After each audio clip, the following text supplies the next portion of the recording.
Sometimes you just need a little prayer. And when you need that prayer, you need it from those that's close to you. Because you know it's genuine. Yeah.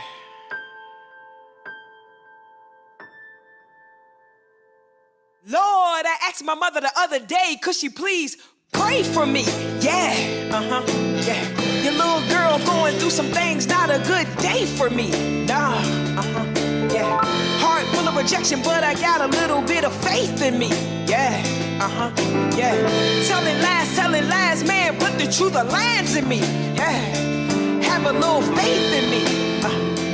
Could you please pray for me? Not a good day for me. Have a little faith in me. Could you please pray? Lord, I asked my mother the other day, could she please pray for me? Yeah, your little girl going through some things. Welcome back to another episode of the Randy Wilson Podcast. This is episode 74. Have a phenomenal guest with you today by the name of Zenobia Bey, also known as ZBey the Poet. Before I get into Zenobia, let's just take care of a little business first. Make sure you hit the subscribe button, hit the notification bell, tell somebody to tell somebody about the Randy Wilson Podcast. I'm very appreciative of all your support, your shares, your likes. You can find this podcast on all podcast platforms, but I'm done promoting all podcast platforms. I own randywilsonpodcast.com. I need you to go over there, support the platforms for those that we pay for. You know what I'm saying? So definitely go check that out. Phenomenal guest today. One of my really good friends. I mean, I don't even know where the conversation is going to go. I'm going to try to manage it, but she ain't manageable. I'm going to let you know that from the gate. All right. Zenobia Bey. That was Pray. That was the track that spun prior to the podcast intro. Definitely go check that out on all music platforms. We're going to talk about it. We're going to talk about a lot of things, but let me go ahead and drop in on this introduction that I've been thinking about with Mrs. Zenobia Bey. You know, you may know her as a poet. You may know her as a licensed professional, community activist, organizer, philanthropist. I mean, mentor. I don't know. I could say a lot of things. You know, she's a daughter. She acts as a mother to some because of the involvement that she has in the community with the children that she serves and the families. She feeds multiple times a month. I always get the number wrong. Is it 16th in Chicago and Blackwell? Almost 17th. 17th. I'm always one number off. 17th in Chicago. You can check her out with her community feedings. She's been doing it for over 10 years. And she was doing it before that. We just we just gave it a start date. She's been doing it for a long time. It's in her. So when we talk about the organization that she's the president and CEO of, Community 50/50, I've been thinking, like, I named so many things that Zenobia does, and there's nothing that she gives 50% to. There's not even a way to divide all the things that she does into a half, because she's diversified herself and put herself in so many different spaces and places that I know, but I don't know. You know, I'm challenging her today that we're going to have to really reevaluate the 50. What's the 50? We're going to get into that. We're going to get into that. One of the special things about Zenobia that kind of leads into my first question is that I named so many things, and I didn't even say artists. I said poet, but I mean, she's also a musician. She's an artist. She's a spoken word artist. She's a hip hop artist. She's an MC. And I didn't even say that. And that's a big part of who she is too, but there's the other things kind of shine so bright. And I don't want to cloud over the music, but it kind of opens up my first question, because I was talking to ZBey, Robert ZBey, a recent guest on the show, bright brother, extremely bright brother. You know what I'm saying? One of my favorite people to just listen to. I just absorb, and I don't talk I just listen. And he said something that I thought about with Zenobia. He said years ago, Puffy said, that I don't get paid for music. And even though Puffy get paid for music, he don't get paid like he gets paid for movies and Ciroc and other things. He said the music is just like the background. It's a soundtrack to my life. And when I think about Zenobia, I kind of see the same thing, because you got to be careful. The music could get overlooked, because you may be in an event in a situation and not even think about the fact that, oh yeah, that's her music playing at the same time. You may not think that. You may ask, who is that? You know, so I'm curious with Zenobia, like, do you feel because of being involved in so many things that sometimes the music takes does it ever take like a backdrop? Because it kind of is the backdrop. The music is the soundtrack to the story. It's the soundtrack to the legacy. Shout out to Biggie in the back. I got a Biggie shirt on today. But that's crazy. Yeah, he just had a birthday too. Yeah, I'm in the moment. All that, like, I'm in the spirit. I'm in the spirit right now. So tell me, like, what do you think about that? Does the music ever seem like it takes a backdrop to everything else, or do you feel like it all fits the way it's supposed to fit? Well, before I get into that question, first of all, thank you, Randy Wilson Podcast. Is a long time coming. I appreciate you, everything you're doing. Thank you. Praise Allah, for this opportunity to happen. Shout out to just everybody that's doing the work. This is May 25th. This is a year that George Floyd was murdered on camera. And also about like 3 hours ago, I just got the news that one of my young kings from Lyrics and Beats was murdered. So it's real. You know what I'm saying? Like, just had a meeting with some community sponsors that offered to pay for the funeral. So we talk about moving in spirit, man. Like, wow. You said it earlier, I'm just a vessel, so just, processing the fact that this young king, Jaheim, King Ja, I'm feeling the emotions from Queen Yaya, Donesia. These are all OGs from Lyrics and Beats, which is after school program for 50/50. I'm feeling their emotion through the phone, because they crying and going through it, and I'm sure we all been through it, dealing with inner city, violence. I was 17 dealing with friends dying. You know what I'm saying? So, it's real, but to get into the music, yes, it's the backdrop for everything. It's the backdrop for probably what's going to be a song or a poem later on from what happened today, just the emotions of just today. And so, yeah, the music comes from poetry. Everything I'm feeling right now, I got to get it out. I'm angry. I'm sad. I'm disappointed. I'm hurt. I feel guilty. Now should I don't know, but why do you feel guilty? Because I feel like if we would have been doing more in the community, he wouldn't have to been out at 4:00 in the morning doing Uber Eats and to work. But the reality is, what I'm saying, I know that ain't all on 50/50. What I'm saying? Now, is that the real story? That's just what I got, but that's why I'm angry right now and feel guilty, because if there were programs and there was things that's going on, he could have probably worked till 12:00 at night and been home chilling. So now, just the, part of me wanting to know what really happened, I have to balance it between, being there for the other young people, being there for myself, number one. But this is just a constant, thing of doing this grassroots work. But that is the soundtrack to the music. That is the soundtrack to the poetry. That is the soundtrack to, what Pray For Me is about. And that's what makes it authentic, that's what makes it real. That's what makes it what it is. That's what makes it just flow.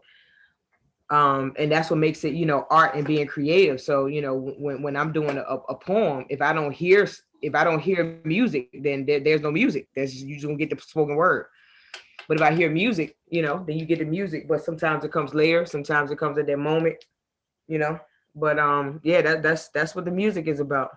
From a strategy standpoint, and I know that you spend a lot of time with your team strategizing how you are going to roll out things. Is there any frustration that comes in the process with when you want to prioritize the music in the front versus being soundtrack or the backdrop. I mean, when you release a project, it's a focus, but Community 50/50 is very visible and is very widely known. And so like, I'm just curious, like with the balancing of the two, is that a personal struggle or conflict for you with making sure that the music gets its fair share? Because the community piece, I think it just absorbs so much of people's focus and attention when they identify it with you. It did. It don't anymore because I have a balance, like I say, and pray, you know. Now we signed with that label, got to release more stable. Now I'm at war with my city like Kane and Nabel. Mm-hmm. That's real. So once I signed with the independent label, Free Jambalaya, that allowed me to, you know, have that team, you know, Heritage Emotion, Virginia on the Go, Chaotic Dreams, you know, with the visuals. So now I don't have to worry about, you know, where the visuals coming from with the music. I'm a poet, so I really prefer live. So Matt Tracy with Free Jambalaya, you know, we have studio sessions to where we have live music, so we're able to create. Like we created a beat for Pray, and so I used to feel like that, but now that I got the, you know, that team and that situation set up, I don't anymore. It's just a matter of just coordinating times and schedules to get to the studio and lay it down. Yeah. When I believe, you know, having an ear to the street, when hip hop artists, particularly MCs from you know, the boom bap demographic, particularly when they think about female MCs in Richmond, your name is in the conversation. It was in the conversation last night. Cheats drafted you and didn't even, and you wasn't even in the draft. It was somebody else, right? No, he just assumed, well, it was someone else, but I don't know why he drafted. I don't know why he drafted you. But and shout out to Cheeks. I don't mean to cut you off, but you know, Cheeks, and you know, Gigi Broadway and everything they're doing with the Cheats movement has always been a supporter of ZBey the Poet and Community 50/50. Like, you know, they've donated, they've created platforms. You know, I actually, before the Virginia Museum of Fine Arts recent situation, I actually performed at his hot sauce event. I think it was 2018. Mm-hmm. You know, just opportunities. So I appreciate, you know, Cheats and you know everything they got going on. So I appreciate that. He even said one time, you know, I seen him put a post up one day about performers. You know, with Cheats, everything he do with, you know, political from the state, federal, city level, artistry. You know, when he says something, it makes sense and it means holds some type of weight. So one day he said, you know, ZBey the Poet is one of my favorite performers. Like that just really, like, you know, I was humbled. I was honored. You know, you're confident, you know, you're good at what you do. But when certain people say certain things, it's like, wow, thank you. Yeah, you know what I mean? So you deserve your flowers, and I'm gonna make sure you get them today. You deserve them. I mean, to my point, when folks think about hip hop MCs and artists, your name is in the conversation. My question to you is, do you feel currently right now that female MCs are getting their just due and respect in the city? And does gender have to even be a part of it? Does it? I mean, and I'm going to ask that question because we was in the conversation last night. I know you was in the comments. I said some things they didn't get taken. You know, I'm glad they didn't really get entertained. But I'm trying to avoid I think there's some politics going on too. And politics and everything. It's politics in the playground with the kids. I just don't like politics in hip hop. I don't like politics in hip. I don't like politics when it comes to rap bars. Right.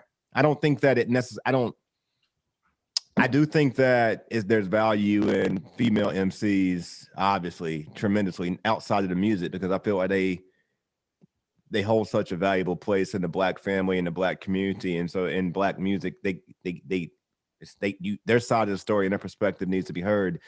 But I think there's politics in place when we start talking about bars. And so my thing is, I don't even want to focus on gender when we talking about bars. I don't like to focus. Why gender even got to be a focus, in my opinion? Can we just focus on the music? Right.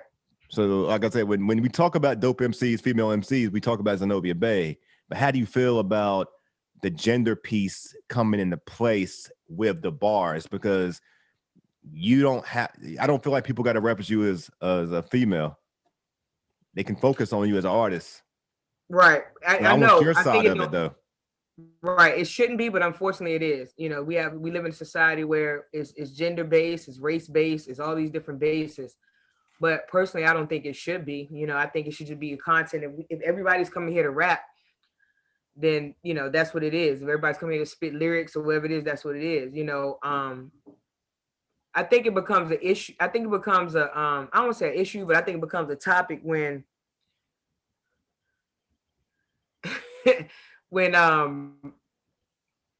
when people's criticism or feedback of how somebody performed is now on the table.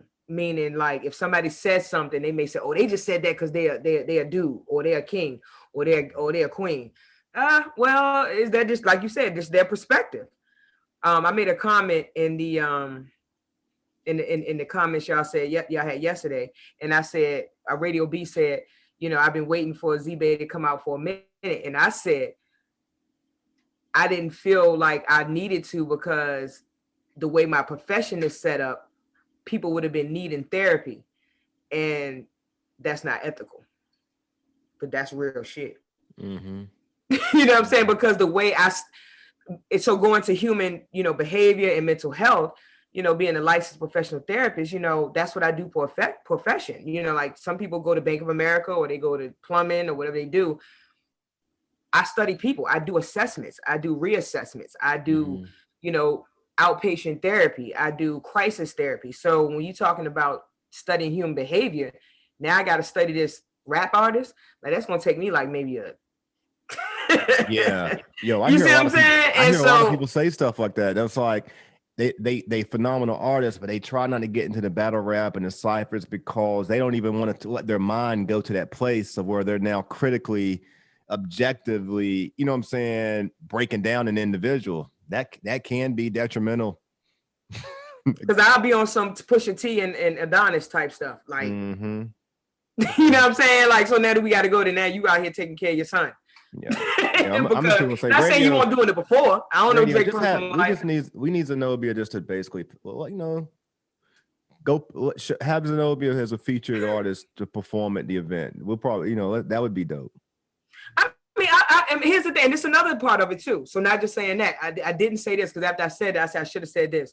Because I'm a mental health professional, because I dedicate so much time to the community 50-50, you know, my profession, you know, I'm actually studying to sit for my test to become LPC. So because I'm a licensed resident in counseling, but I'm looking to sit for the test in October, November. So I'm studying for that. And so for the past years going back and forth, whether I'm going in and out of venues, performing, if I'm leaving, I have to go work a night shift at a group home, or I got to, you know, get up in the morning because I got to do an 8:30 assessment. I got to be in the court. So that has allowed me to not be in rap elite or rap battle situation. Now I got to keep up with it. You know, I got to be at a situation, you know what I'm saying? So it's too much. And so one of the things I've learned to do as I got older was just not to involve myself into things I just know I couldn't commit and give my all. I'm not at a place, you know, I've never been in a place in my life to say, I'm gonna just do something just to do it. If that's the case, it's because I'm helping somebody or, you know, whatever the case may be. But for myself and something like Rap Elite and the respect that I give Radio B, everybody, Nicholas F., you know, everybody that has been a part of making that what it is, you know, Michael Millions, Noah O, all these different people that has been a part of making it what it is, Cole Hicks, Cooler, you know, I don't want to just dip in and out. I think that would be disrespectful to them because I know they're giving their time. You know what I mean? Yeah. I mean, but you know, I feel like we want to see you come ball for real. It's like, you know what I'm saying? I think what it is from the GM standpoint, it's like Rucker Park. You know, you heard me talking my trash last night. Listen, I'm trying to build a fantasy team. I'm trying to build a squad, and I'd love to see you on the bill, so I could draft you on Team Randy, so I can get a chip. I mean, I ain't gonna lie. I hear you, but I'm a fan at the end of the day, and I just want to. And I'd love to just see you come. I tell you what, if you would have gotten that Madness tournament that's going on right now, you would have killed that. I mean, I know you would have. I'm respectful. And shout out to Cooler, man. Like I'm happy, but like, listen, here's the thing. What a lot of people may not know, and I'm gonna just say it. Kula Von Seal, you know, when 50/50 started doing lyrics and beats at the shop in Plant Zero, she was coming from 757 hosting. It's like 2015. We was bringing a group of youth from Armstrong. I ain't no Kula. You know what I'm saying? 757? I didn't know she from the 757. No, she's from here, but I think she was at that time living or coming back and forth. I think, if I'm not mistaken, she was in ODU. Okay. So she didn't have to do that. Yeah. You know, she didn't have to do that. And so, you know, I'm always you know, loyal to her. And then she's dope, man. Like, Kula, man. She came through with a 10 parent commandments. Yeah. You see what I'm saying? Like, you know, you coming through with hip hop, 10, you know what I'm saying, 10 parent commandments. I'm like, yo, you know, so when it goes to the part of, you know, 50/50 with youth and families, you know, that can resonate with parents. To learn how to be parents, you know, as much as I do in the community, you know, I've never birthed children, but I have a niece and nephews. I have, you know, children, you know, so, but for a woman to speak on that level from the standpoint of parenting youth and how she's doing it and related to hip hop, that was just I was sold in. Very, very witty, you know, very insightful, very intuitive. She did a phenomenal job. I had a great time on the roof. I will tell you now. By the way, she been on my squad for like the past 2 or 3 rounds, so she got my support for sure. Let's transition a little bit because there's so many things I want us to touch on. Right now, you are being recognized at the Virginia Museum of Fine Arts. Talk a little bit about that project. I feel encouraged that I need to get out there and witness and see it for myself. I've heard nothing but great things about it. But the artwork is phenomenal. I mean, I've seen some different things done with you, but I ain't seen anything like this. This is the best thing I think I've saw. Thank you. Tell me about it, and tell me about the experience. It just seems very humbling.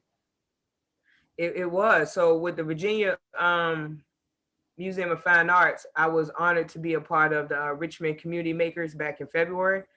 And so that was a project where they recognized through Hamilton Glass, and they did murals, and I collaborated with a young lady, Ned, the artist, and she did a mural, and other people, you know, collaborated with different artists around the community, Plunky and different things, and highlighted how they intersect music and community. And so I was honored to be a part of it. John Bibbs, Cora Johnson, I can't think of the other young lady name right now.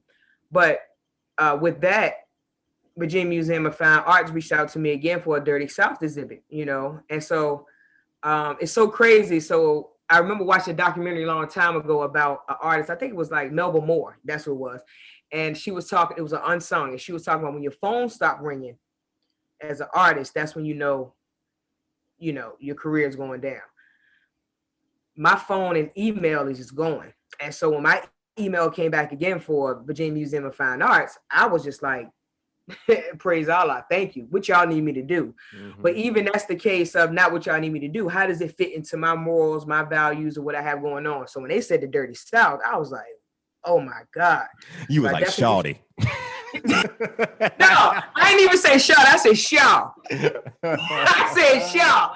Like, listen, I called my team. I was like, listen, this was happening. Like, me and my listen, all right, so you know me and you ain't had some behind the scenes. Me and my team had a little, like, it was crazy, but it happened. Mm-hmm. And so I reached out to, Yvonne with Virginia on the Go. She did the editing. Demetrius Horn with Chaotic Dreams. Shadiah Bey with Heritage Emotion. They just chopped up Pray and put some talking points into how the Dirty South meant to me. I answered the question. And so we took a walk down the canal with Demetrius Horn with Chaotic Dreams and got some shots. And I was talking about the Jazz Museum because I just recently visited the Jazz Museum. The Black History Museum, the Jazz exhibit. And so he got that, and then it just tied in. And so Pray For Me actually was written from a past relationship experience, the first verse. But when I did this project, I seen how art can transform even through words. So, you look at a picture and you be like, oh, that looked like da-da-da, but somebody else can look at it like something different. Well, when it started, it was for a relationship. But then for this project, when I said 7 months time span for me to expand, and I'm out here inspiring to be a better human, a better version of me for the best version of we. So when I talk about the best version of we, I ain't talking about me and that person now. I'm talking about the best version of me and the community. Well, maybe in that time I wasn't ready. Not all the blame on Z. I had to mature. So now when I'm not talking about that person no more, I'm talking about the community, how I was handling business, how I was doing things, how I may have responded to situations. And so when I say had to mature, too many plays in my head, I can't settle the score. This is a poem for sure. Tell about the metaphors, 50-50, one more. So when I say this is a poem for sure, it started off with a poem, you know, and then Matt, you know, with Free Jambalaya laid down the track. And then, you know, then it goes into 50-50, one more, sit at the table, close the door. We signed with that label, got the release more stable. So now I'm talking about the music. Now I'm at war with my city, like Cain and Abel. They ain't really my brothers and sisters keeper. What is this cable? So when I talk about that, I'm talking about the things I'm learning, experiencing through community, nonprofit, and stakeholders, and how I'm building with people, grassroots, state, city officials. I can't believe what I'm watching before my sister transitioned. Now I'm talking about my sister that passed in 2013 that gave me this game. Before my sister transitioned, she said the money come, they switching, watch the agenda. So since 2020, because of a lot of, you know, COVID, health, a lot of money is coming down. So a lot of people tripping, like they you know what I'm saying? They out here acting like a circus monkey for this money, and they losing their values to the agenda. So I ask Allah forgive them, and I pay him no mention. I'm just minding my business, and I'm staying consistent. Please pray for me. Mm-hmm. So when I say that, and I say, Lord, I asked my mother the other day, that was real. I called my mom, we was talking on the phone, I had a real good relationship with my mom, and I was just going through some things, and I said, Mom, I need you to just pray for me. You know, my mom being who she is, protecting her. She's like, Zenobia, what's going on? What's going on? I'm like, I can't explain it. You know what I'm saying? I just need you to pray for me. And she's like, all right. And so from that experience, you know, I was writing from a relationship that I thought was going to last at that time. But, you know, in relationships, you go through journeys. But I learned from that, you know, at that time, you know, I had to mature. It was some things, you know, I couldn't just blame it on that person. You know, Of course, they had some things that they contributed, but I had to look at myself. And that's where I was on all levels in life, whether it was business, personal, whatever. I wasn't about, oh, they did this to me or they did to me. I was out of the victim role because I was out of the victim role from this whole system and oppression. Mm-hmm. I ain't looking for nobody to give me nothing because we royal already. This is ours anyway. I'm just waiting for them to catch up and just taking what's mine already. So this experience for you is it hit a lot of things. It was obviously a rewarding experience, but it was it seems like it hit a few things for you internally, and it seems like it kind of complemented the music and the mission and purpose behind this exhibit seems to kind of be parallel. Is that fair to say? Yep. Yeah, let me ask you this: you've received your fair share of accomplishments and acknowledgments. Where does this fit in? I think it just fit into the timing, into what, you know, Allah had planned for me, and to continue to give me momentum and just, you know, accolades and all those things is something I had to learn how to really, and I'm still learning how to accept. You know, I was at a gathering with some people the other day, and they were giving me compliments, and it was like, shut up, you're deflecting, just say thank you. I was like, all right, thank you. You know what I'm saying? So to answer your question, I think it fits into what's supposed to be happening right now. Trust and believe. Like, I definitely am very humble, but I definitely gloat behind the scenes. I got this saying and say, if ain't more than 2 people in the room, I ain't bragging. So if you know me, you've been around me, you know, I can definitely compliment myself and appreciate myself, but it's not really seen in the audience of people because I just feel like that ain't the time to be doing all that, you know? Yeah. I don't want to jump too quick into where I want to go. So let me touch on this real quick. This, you know, let's make sure, you know, as you know, we've known each other for a long time. We've known each other for at least 13 years, I think, something like that. Mm-hmm. I remember seeing you before I knew you, though, in the American Family on Midlothian and on the basketball court. I remember. My memory is like, you know, when you have, I mean, who is that? Well, I think what it is that I think that we knew each other before we knew each other, you know what I'm saying, on a deeper level. And so when I formally met you, it kind of validated how I already, I mean, we talking about years ago, but when I formally met you, it kind of revealed to me why and how I already knew you. I can remember the day. I easily remember, you know what I'm saying, the bricks that she was shooting in there on the back. I mean, it just stood out to me so strong. But anyway, I'm joking. I had a bad day. I was gonna say I had a bad day. I remember. But no, hey, Must have been a bad day. You know, my folks are in North Carolina. I got a lot of people who follow the show who are not from, you know, the Virginia area. So I want to make sure that transition very well. Make sure you tell everybody what Community 50/50 is all about. Want to do this? We got to do this piece, and then I'm gonna segue it. I want to segue it because we got to take it back to hip hop, even though Community 50/50 is hip hop, everything. You know what I'm saying? But right. tell everyone about Community 50/50. I'm gonna put that down for right now. So I talk about Community 50/50. So Community 50/50 was started in 2009. Was started with a group of like minds that worked all in the group home setting and realized there was a deeper need for community-based services. What was community-based services? We didn't know. So it was very fluent in figuring it out as we went along. Definitely identified feeding, clothing. So we connected with Amy Wentz over in the 8th District. Shout out to Amy Wentz. I'm going to say it, the city council person in the 8th District. By the way, stat, she is second all time, if I'm correct, all time in money raised ever. I think I'm right with saying, like, in Richmond City Council history. The person that she lost to is number one. But it brought so much out of Amy that her numbers are far above and beyond most people I think all people who've ever ran for city council. I just want to highlight her. Go ahead. Yeah. I mean, I didn't know that. Thanks for telling me that. That just gave me even more momentum to brag on her. She also grew up in my wife's neighborhood. I don't know if you knew that either. No, I did know that, but I knew she graduated from Huguenot. Her and I graduated the same year. Okay. I'm actually Amy's daughter's godmother. A lot of people don't know that. Zoe. For real?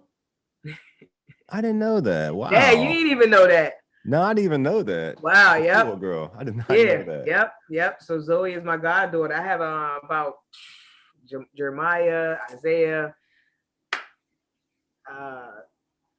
Saya. I have a lot of godchildren. Nay.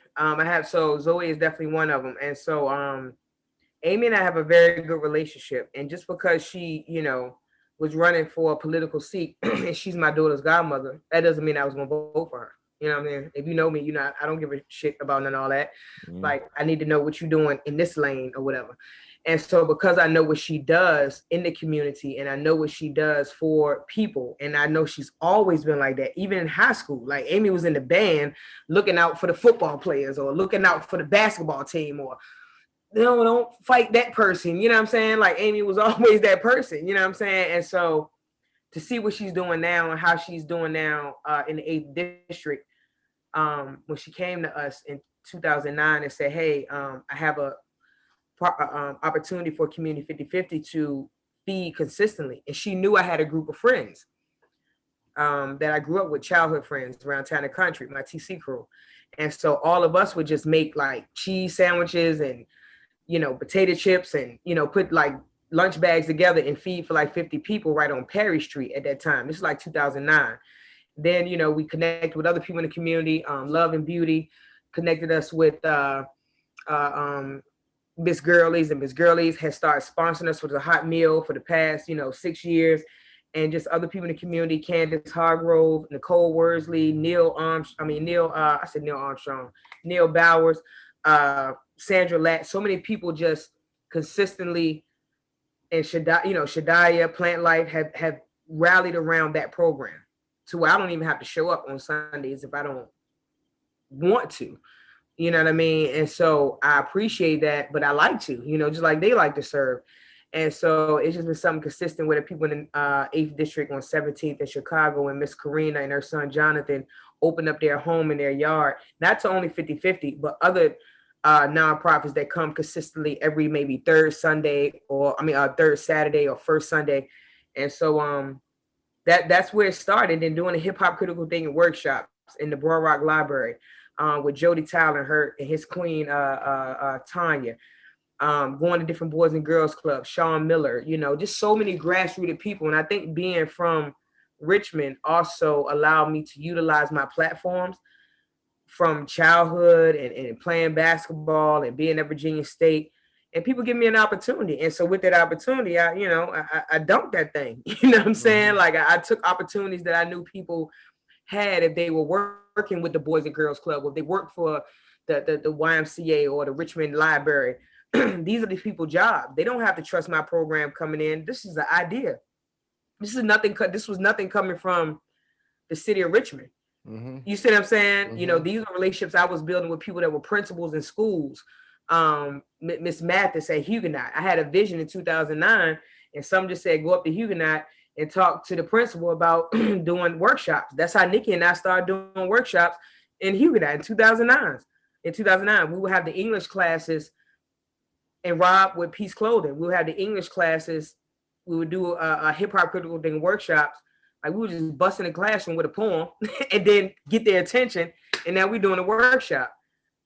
You know what I'm saying? And so it started from just that. And so growing to knowing. And now you're in multiple schools, correct? Man, listen, schools to where we like, all right, we can't do this unless, just understand the executive administration part of having the funding to do it. Because if we could be in every school in the state of Virginia, we will. It can happen. We just need the resources. It's going to cost you. It's going to cost you, though. You've been around for multiple years at this point, and as an established organization, that's more personnel. The volunteers. You obviously operate all volunteers, but you also got staff, and so. But that's why I said we can do it. It's just the resources from whether it's state, federal, whatever funding. It's just. We can do it because we have people in various places, whether it's 757, Pittsburgh, Richmond, Petersburg, Hopewell, Chester, Amelia, Tidewater, Newport Charlotte. News, Virginia Beach, Charlotte. You know what I'm saying? Like, and that's where the blessings of just having connections with basketball. I credit a lot of what I do. That's what 50/50 name came from. That was my basketball number. And my so it was your basketball number, but at this point, your basketball game is washed up. I'm just saying, there ain't nothing you do. There ain't nothing that you do 50. Seriously, any chance that the name gonna change? Like, there's nothing that you do 50. This ain't no 50/50 organization by any means. Like, really, I really thought about it. Like, it's 100. Everything's 100. Well, if you add 50/50, what you get? Yeah, but where the 50 come from?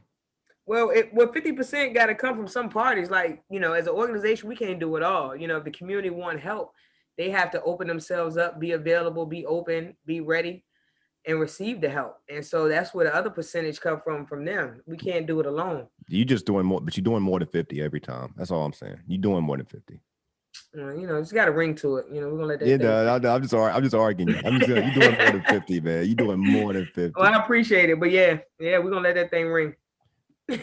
Well, I want to make sure that everyone goes and checks out to let everyone know right now how they can learn more about Community 50/50. And by the way, because I support Community 50/50 as a board member, so when I say we, I'm a part of this. We need money. We need your wealth. We need you to share your wealth. We need you to share your dollars, share your donations, and you can find out more. Drop the information in regard to how they can best contact the organization, Zenobia. So they can go to the website www.community5050.org. Sharita Thompson is a volunteer coordinator. Rashana Addison is the program consultant. Nikki McMullen is the program coordinator. And you said Brandy Wilson, Shanae Harmon, board members. We have a team. We have a consultant for finance. Shout out to Harmony Organizing. They are going to launch a website for us in summer 2021. So definitely on that website, you'll be able to find out ways to donate, click links, find out upcoming events, how to support, volunteer, all that. So that website, www.community5050.org. Did you know that Sharita's dad is like my OG in the gym? JT. Sharita Thompson? Her dad, man. Shout out JT, man. Shout Sharita out. She knows we're connected, man. Yeah. He loves Sharita, yeah. She loved the bicycles. Bro he got a bicycle for every day of the week. So we be spending a lot. He's retired now. So when he in the gym, he'll come in there and he'll he'll do his workout and then he'll go sit by the pool, sit by the hot tub, and he may take a 5-hour nap. He's like, look, he living. I'm literally like he come take a nap at the gym in the pool, and then he might go work out again. But that's the guy, man. All right. Sharita been with 50/50 for a minute. She's Huguenot as well. She's a Falcon. Shout out to Radio B. I got the green and gold, you know what I'm saying, Mama Joe hoodie collection on. You know, I had to definitely, okay. Yeah, you know, I definitely got this intentional. This was intentional. When I seen the green and gold, I was like, ooh. Okay. Ooh, yeah. And rest in peace, Coach Jones Senior. They just laid him to rest this Saturday. Yeah. And my heart goes out to, Bo Jones Jr. That's my childhood friend. We grew up together, Ryan, and I didn't know his sister Tina, but and all the family, man. Coach Jones Senior definitely impacted a lot of people in many, many, many, many, many ways. You know what I'm saying? For sure. Definitely much respect to the Jones family. Oh, we got to swing it back hip hop though. We got to. I'm not gonna let this conversation go. We got about 20 minutes on this conversation. I am not gonna let this question close from, we talked a little bit about gender before, and why I want to go back to gender at the moment is not so much gender but sex. I want to speak, to the queen, to one of the queens of Richmond hip hop. You know what I'm saying? I mean, that's the truth. It's no exaggeration in what I'm saying. Young folks say there's no cap. No cap. I appreciate it. There's no cap in what I'm saying. Like, honestly, like the but why you say young, let me just take a minute and say shout out to Keisha Artiste, Rico Bando, Smith Knight, Zuri Washington podcast, Zuri Fleming. Like, if I'm missing it, like, oh man, there's some young hip hop heads in the city. Errol Holloway up in Northern Virginia. I love Zoocast. I'm gonna tell you what, I love his voice. Zay Tobin out here making that R&B music. Mm-hmm. Smith Knight and them, they hit me up the other day, man. They making noise, man. The future's bright. The future is very bright. I'm happy. But I'm really interested in a queen's perspective. You know what I'm saying? A matriarch's perspective on the culture right now. Like, I want to talk about the climate of Richmond hip hop and Virginia hip hop. I want, like, what do you see right now that you feel like, I mean, you just now kind of spoke to the future. The future is bright. You shouted out Radio B, you shouted out RVA Rap Elite. How would Beats, you? Rhymes of Life. Excuse me? Beats, Rhymes of Life. Beats, Rhymes of Life. Yeah, Zuri. Fleming. Yeah. Over there doing a lot of great things. Yeah. So what is your current taste on the taste is a powerful word too. You gotta like absorb it. You know what I'm saying? It gets in your lips. You know what I'm saying? You got to decipher if you want to swallow it, chew it, spit it out, eat it. What, you know what I'm saying? Like, what's the taste right now? You know what I'm saying? And I think a woman's perspective is critical on this because women play a major role in determining the sound. You know what I'm saying? If you can bob your head to it, if you can dance to it, if you can vibe to it, you know what I'm saying? We look to you for that. You know what I'm saying? I think, well, I really do. I think particularly for certain sounds, you know what I'm saying? Mm-hmm. Particularly for popular sounds. But I'm not talking just about the music and the sound. I'm talking about the whole culture. I'm talking about, you know what I'm saying, the whole nine. What's your current taste on the climate? Taste. You said it. It's definitely bright. I think it's authentic. I think it's hungry. I think it's innovative. I think it ain't taking no shit. They saying what they want to say. Shout out to Dre, young rapper from Jersey, and here in the city of Richmond doing great things. And as I think about these young people, I may just say their name because I'm inspired by them. And where a lot of people may not know them, I guess because of the community work we do with the arts, we're very familiar with them. And so it may take the time for other, community members or people to get caught on to them. But, we knew about Smith Knight before, you know what I'm saying? And I'm so happy to see what he's doing, even behind the scenes on the community service part. If they need to do different things in the community or want to do community service, they just come straight to 50/50. It's always like a home. So I think it's great because of that too. And I just thought about it as I'm saying it. A lot of these artists are rooted in the community. Like, they want to help the community. They don't just want to be on the camera, making music and being dope and fly and engaging in what's coming with it. I know, you know, because they hit me up. Like, it was so cute because Beats Rhymes of Life, shout out to Danielle, the manager, she hit me up about a month ago and was like, you know, we've been off the scene because of COVID for a while, because they was feeding in Jackson Ward giving out snack packs to the community. You know what I'm saying? Like, you know, waters and like cracker and you know, maybe some type of fruit and some chips or something. And they were going out in the community on Sundays for like consistently in a week, giving out, you know, those things. And so when COVID hit, they stopped. And so she hit me up and said, we want to get back out and start doing that. So we want to donate, you know, some money to Community 50/50 because we feel like we need to get back out. I'm like, that's cute, but you ain't gotta do it. You know what I'm saying? Like, you understand from like, you know, but we're gonna find a way for you to get it out. So they want to support the community. They just don't want to get music. And so their music is like the soundtrack to their lives. I see it because I know their lives. Like, I don't just know their story from what you see in the community. I know their personal lives and their struggles and their parents and, you know, things like that. So it's like, to see them evolve, I think the future is bright.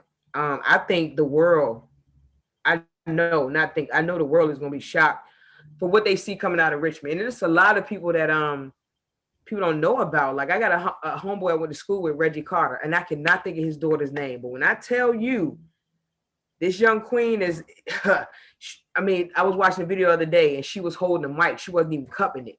And I just complimented, was like, you know, keep doing your thing. Like, so the artistry of how some of these young people are just taking performance is brilliant. And so I think in Richmond is great. And I don't even know about 757 and things yet, but I know some gems down there.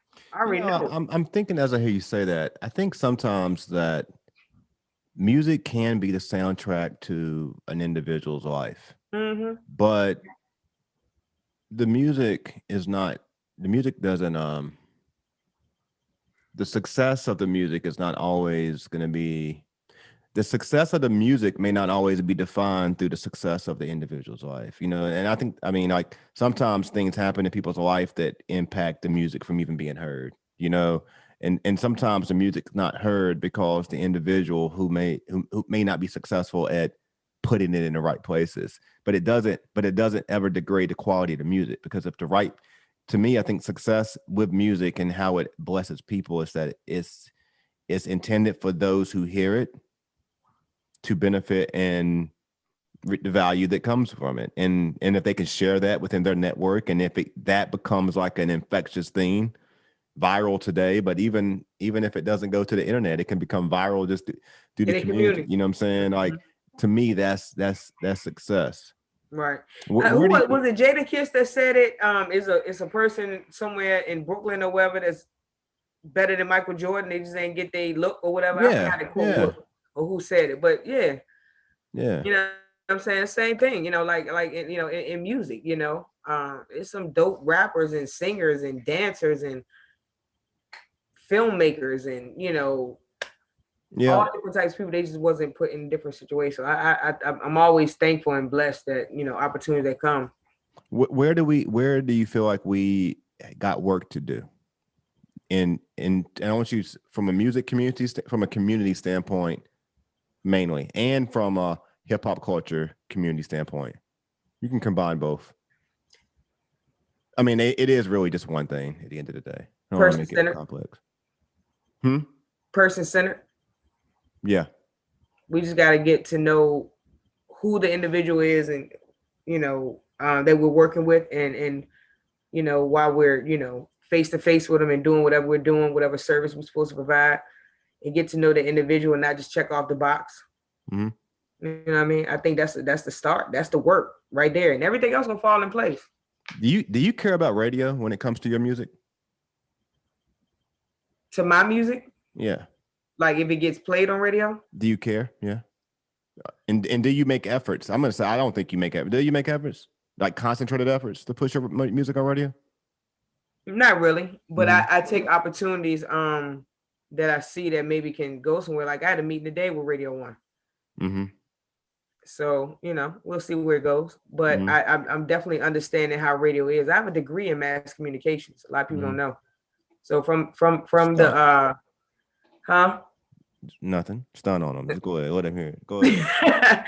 Yeah. So just from, the standpoint of understanding how radio works and communications and all that, mass communications, I think, do I care? I would say I would be stupid to say I don't care. Yeah. Does it impede my drive? Hell no. You know what I'm saying? Because I already know I'm going to get the voice of the people. You know what I'm saying? I'm going to have the ear of the people. So when you get the ear of the people, radio corporations, anything big going to come to you because they feed off the people. So if my shit is always authentic, I ain't got nothing to worry about. And so it's actually happening now where, on a community level, we're at tables to where, like I said, if we see it's a value on how we work grassroots that serve the people, we'll work with those corporations. But if not, then we won't. And so it'll be the same thing with music, and that's why I know it was ordered to where a team is in place to where now I can call on this person to say, okay, can we handle this email? Or let's meet about this, or what you think they talking about with this? And then, okay, let's move forward. Mm-hmm. And I'm not just making decisions in these corporations by myself. So I'm coming with a team. What Martin said, you gonna talk to all us. You know what I'm saying? Like you gonna talk to all us. So it's like, yeah. And so now that's opening up opportunities for all us. Whoever does film or podcast or radio or whatever the case may be, now that's opportunities for them that I don't even have to do it at this level. Mm-hmm. So yeah. I think it's fair to say that this is probably part one. You said that like 4 times. Well, I'm saying it because I'm in a place right now where I'm looking to transition, and I think that I'd like to have some further conversations with you about, a staple position. You know what I'm saying? I feel like I'm really, truthfully, I don't want to stop doing interviews, but I want to focus on. I said it before. I think a lot of conversations I've had has been focused on the change maker. And now I'm trying to focus on the maker who impacts change. And so the conversation I feel like needs to be on like thought-provoking issues and content that will really inspire people. And it doesn't necessarily need to be an interview. I think interviews have helped, and I think that's great. But I think I'm just going into a different space. And so there's going to be more. That's why I'm saying this part one, because I think that kind of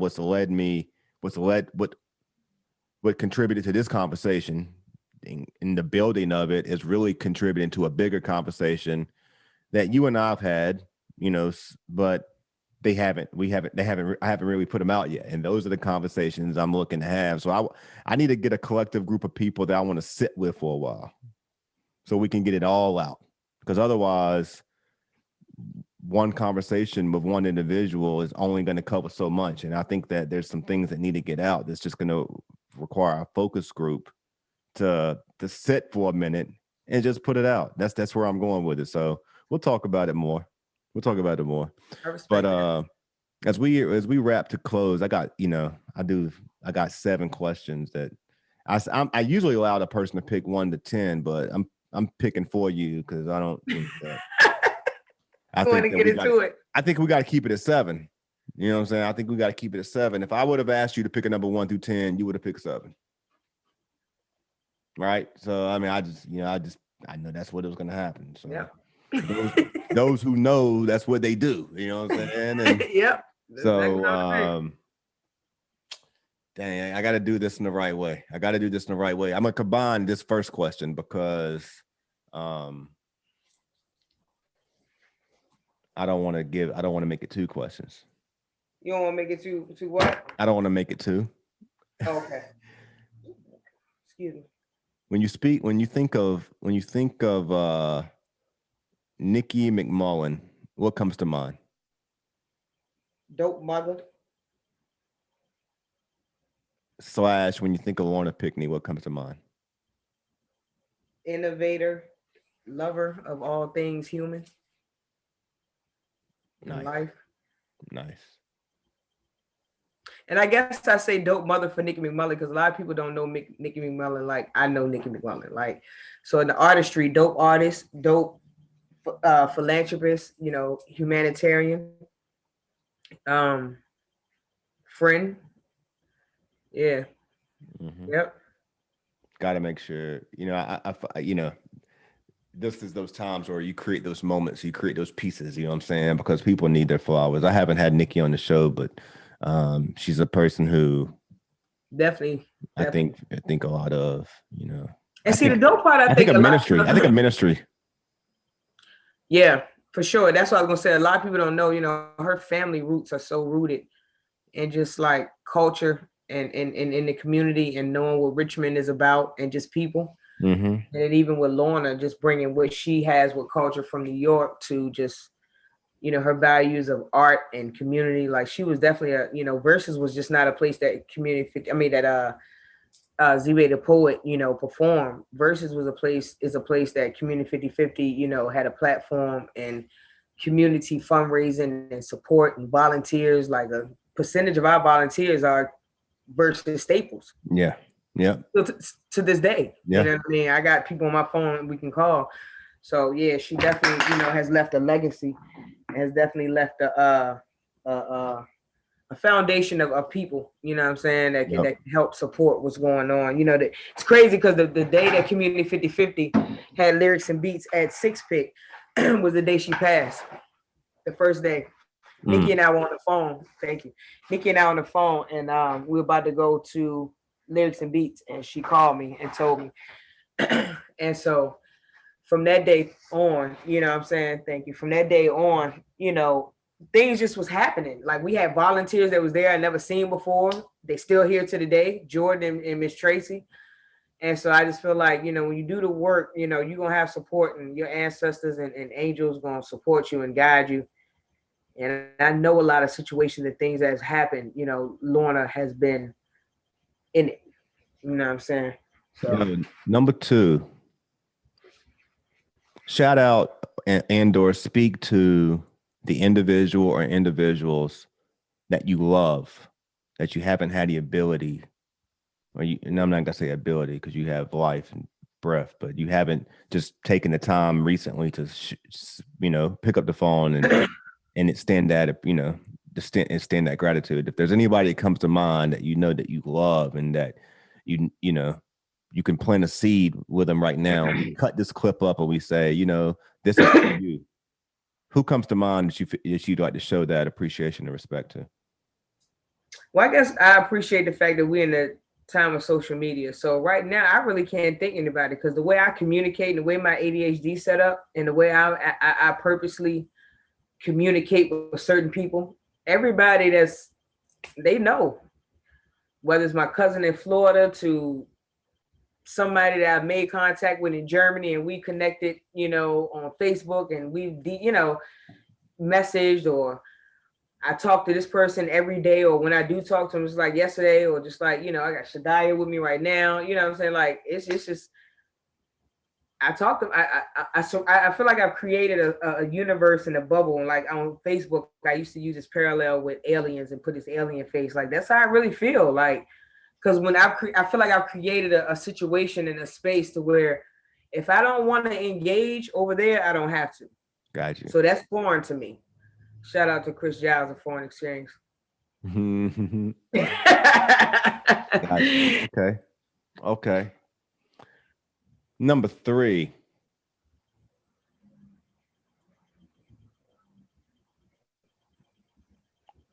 What is necessary for Richmond hip hop to go to the next level? And I want that from your perspective. What's necessary? Connectivity. Promoting. Speak a little bit. Speak. I can't. Go ahead. Like, if you're a dope artist or just a fan or a person in the community, and you run across an independent artist in the community, shoot that music to your people in New York. Facts. Yeah. Share something. You know, shout out to, you know, Fred Fu and the family, you know, Leon Ford, Chantel, you know, Shani, all my people in Pittsburgh. We share art. You know what I'm saying? We share music, we share events, we share. And so for me, I don't understand why that don't happen in Richmond. Yeah, I don't either. It doesn't happen enough. I'm not gonna say and one of the things I do take happens, but don't happen enough. Yeah, and right. One of the things I got an attitude about is that I feel like there's a lot of grassroots media folks out here, bloggers, vloggers, podcasters. It's just like DJs to some degree, who's out here making a lot of effort to do the work to give artists platforms, and artists use the platforms, but they don't maximize the relationship, and what I'm saying, building up and contributing to building up the platform, right? So that their stuff and the next people's stuff can be further maximized. And so, yeah, I got some feelings there a little bit, but just is what it is. Consistency is the key. Keep pushing, keep going, and don't look back, and don't allow yourself to get caught up in your feelings at the end of the day. Number four. Who do you see possibly winning the NBA championship this year? I haven't even been following it. Who's in it? It just started. The playoffs just started. I mean, are you? So I'm not gonna ask that. If you're not following it, we can ask that. I know that you don't rock with the Lakers and LeBron James, so I'm not even gonna. I think. Listen, I'm gonna just say this. I think LeBron James is a great NBA player. I think he is one of the greatest of all time. When you get in a conversation about Jordan, we're not gonna get into that. But what I think is, one thing my daddy always taught me is politics and everything. And I think it was politics in the NBA when they announced this man as the king before he even stepped on the court. Yeah, facts. So, when you look at marketing, they had to replace another Jordan. They had to replace another, you know what I'm saying? So I ain't taking, he's a great family man. I don't, I don't have nothing against LeBron. Never did. I just talk that fact, you know what I'm saying, to people that's facts, that's fans or I'm a fan of his, but I'm not a hater. He's with his high school sweetheart. I think he's with his high school. Yeah. Sweetheart. You know what I'm saying? Like, never had don't got no criminal background. I mean, for all we know, he could be getting the Patrick under I mean, he could be getting the, he could be getting the chewing on the low. We don't know. We don't know, but he ain't got caught yet. About it, so I mean, let him. I don't like the fact that that lady told him shut up and dribble. I don't like that either. You know what I'm saying? Like that, yeah.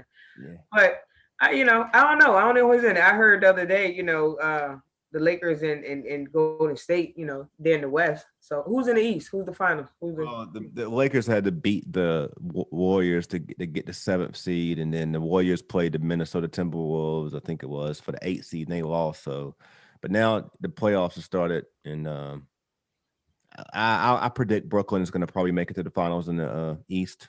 And the West is hard to say. I'm a Laker fan, but it's really hard to say. It's very competitive out there right now, and I'm a Laker fan, and I'm honest. I know. Yeah. We not playing good. And so until we start playing like we want the championship, we're just playing like we deserve to, we're playing with some entitlement. We're not really there. So we'll see what happens. But I got 3 more questions here.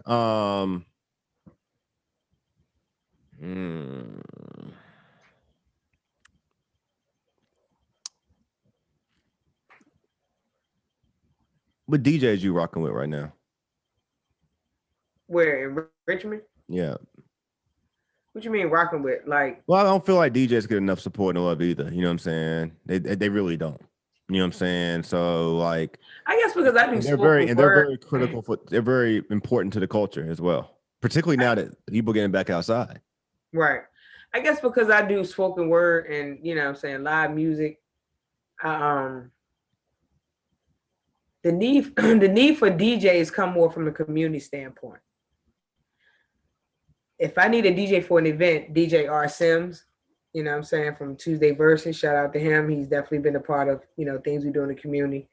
Ray Vaughn has always been, a part of 50/50 since like 2012.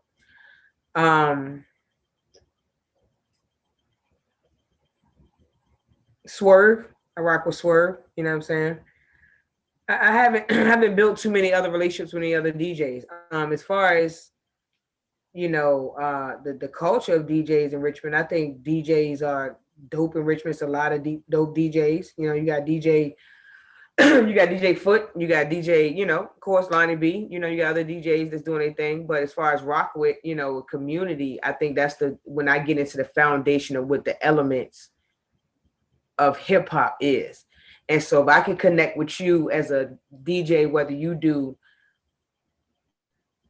mainstream radio, independent radio, whatever, campus radio, and you want to connect and do community, then we rocking. Yo, I recognize how old I am the other day because, like, I mean, Rayvon, Crush Groovy, I feel like right now, for our generation particularly, and even, you know what I'm saying, they got the hood on smash, you know what I'm saying, they got, you know what I'm saying, they doing their thing, you know what I'm saying, but like, there's the younger DJs that's doing their thing that I may not be really hip to, you know what I'm saying, Right. like, and I'm not, and that I'm not, well, I wasn't hip to DJ Sean Breezy, which is Foot's son. I wasn't hip to him.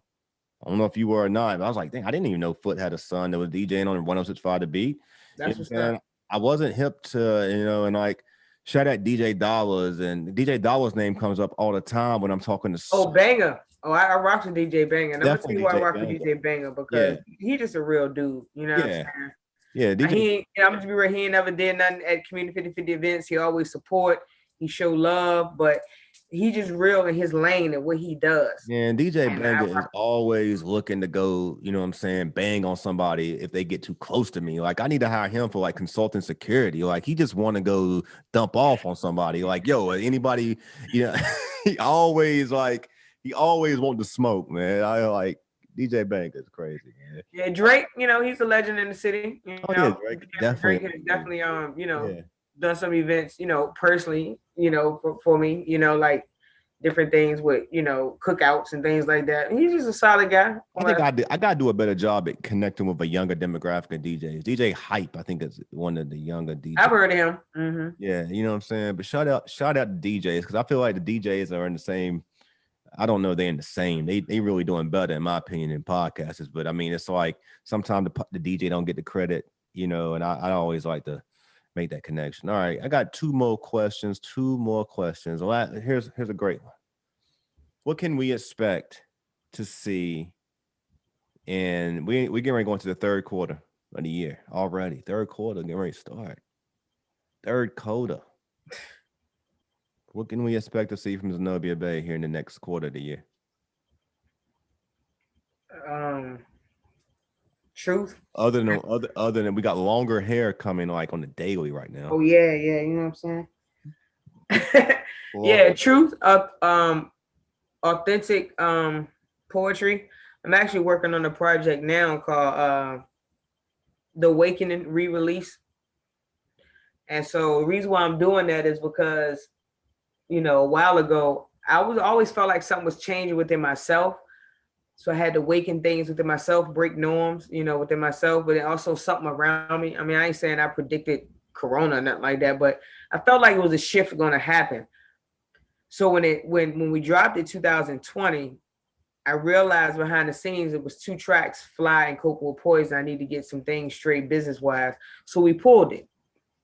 And we said we just going to recreate it live. And so with that, we started dropping singles. So we dropped Taboo, Pray, I Write. That's a single poem. And so all these things will be a compilation of the Awakening re-release in 2022.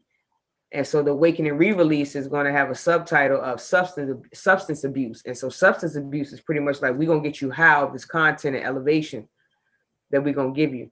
So it parallels with mental health, substance abuse, you know what I mean? But it's a positive. We're abusing the substance of content, the truth of what's going on. And so another single I'm working on right now, I actually been studying for like the past 2 or 3 weeks. And I'm going to be studying for like the next 2 weeks. It's called Jim Crow 2021 though. Mm-hmm. So when you talk about what we see what's going on and how laws are protecting, you know, various systems and certain classes and demographics and nationalities are getting treated a certain way. Same thing that was happening back in Jim Crow, you know, different. Mm-hmm. And so we got to speak about it, you know, things that Billie Holiday and Sam Cooke and, you know, all these different people that had platforms, when they spoke, it was a threat to a system, but it was the truth. And so I'm just thinking in 2021, I couldn't fathom somebody saying I couldn't perform Pray. Like they told Billie Holiday she couldn't perform Strange Fruit. Yeah. I mean, I ain't trying to brag or nothing, but I'm saying, I'm like, listen, man, anybody trying none of that? Yeah. And I'm sure she was too. She was just like that too. And it's just the rage and the anger, like, man, like this system is crazy. Yeah. Yeah. I just had a thought, man. I think we're gonna have to bring the cameras out sometime before the year's up to a feeding. I don't know. Like I said, I'm in transition, so I'm just getting these and just thinking out loud. Anybody you want to say F you to before we close the show? I'm just messing. You stupid. Nah, that's good. Hey, listen, but here's the thing. That's all that's gonna be in music. That's why people gotta check my music. Let them know where they can catch the music at right now. Can I just say I like saying all music platforms. Can I say that? Yeah. He's stunting. It's on all music platforms right now. Go get it. Spotify, Apple, Tidal, wherever. You know what I'm saying? Wherever you buy music, just go get the music. My uncle Junie be calling me sometime about like, you talk to Zenobia, he be listening to the music, and he's tell him I said what's up, man. I love old. Uncle Junie, man. That's he got some feelings towards you right now. I ain't I gonna bet. lie. A lot of people listen. I told somebody the other day, man. Shout out to my team, Lorraine Wright, Dr. Z, Paul Taylor. I told somebody on my team the other day. I said, listen, it's people that got relationships with you. You don't even know you're in relationships with. And they mad at you. You don't even know. Yo, what's your boy name? I forget. I know him. If you said he goes see Junie every day. Jonathan. Jonathan sees Junie every day. It's like Jonathan and Junie. Jonathan like that. That's what's up. Yeah, Jonathan. Shout out to Jonathan, man. Jonathan Walker, man. He definitely a part of 50-50 and supporting with that finance part. And yeah, man, and organizing all that. So yeah, man, that's what's up, man. Uncle June. Before we close, because I gotta go up to the airport, unfortunately. Before we close, though, can you let people know why they should rock with the Randy Wilson podcast? Man, you're just innovative, man, and you don't mind talking with all ranges of people, and you my dude, I'm saying, even though we had differences and things like that, I think you're always genuine, and so the information that you want to share is not for any other gain, but to uplift the people and have them make an informed decision for themselves. You know what I mean? Of what the guest gives and what the questions you ask. So, yeah, I think people got to know. I think it's like, I think when you got real relation, like we had some differences, but prior to having them, we never had any really like real ones. And I think that you don't really like fully mature in relationships until you like really go through some things. You know what I'm saying? We went through like a lot of shared experiences, shared successes, shared wins. It's death experiences, mourning experiences, but we didn't really have. It was very rare that we'd have like a headbutting, conflicting thing, But I think at the end of the day, it's like it all kind of takes you full circle, and at the end of the day, the connection is what's meant to be is meant to be. And I'm glad we had this conversation. And we didn't even have it all yet. That's what I'm saying. There's more to come. Like I'm not happy with not getting it all out yet. So like I don't know. I might bring you. They ain't even see it. They ain't even see the other side of the Z. Well, I know, and I don't know. For real, I have nothing on my schedule, so like we might need to do part 2 next week. Well, to be determined. You know what I'm saying? But I don't mind. I don't mind really kind of building on that. And the reason why I say that is because it might be tough for any. I'm not really pressed to do any interviews at the media moment, like press. I'm pressed on really focusing on conversation, is thought-provoking, change-making situations, and you ain't always going to get that with an interview. And so that's kind of where I'm glad I'm where I'm at right now. I'm not booking anything. I got some people I need to follow up with, and I'll get to them. But like, this is 74. I think it's 74. Yeah, you said 74. Mm-hmm. I'm in the season at 75. Okay. You may see me come back next season you may see me on an independent radio station or a radio station. I may come back in a completely different space. So congratulations. I'm in a transition. You got a lot of success coming, man. I hope so. You do. Yep.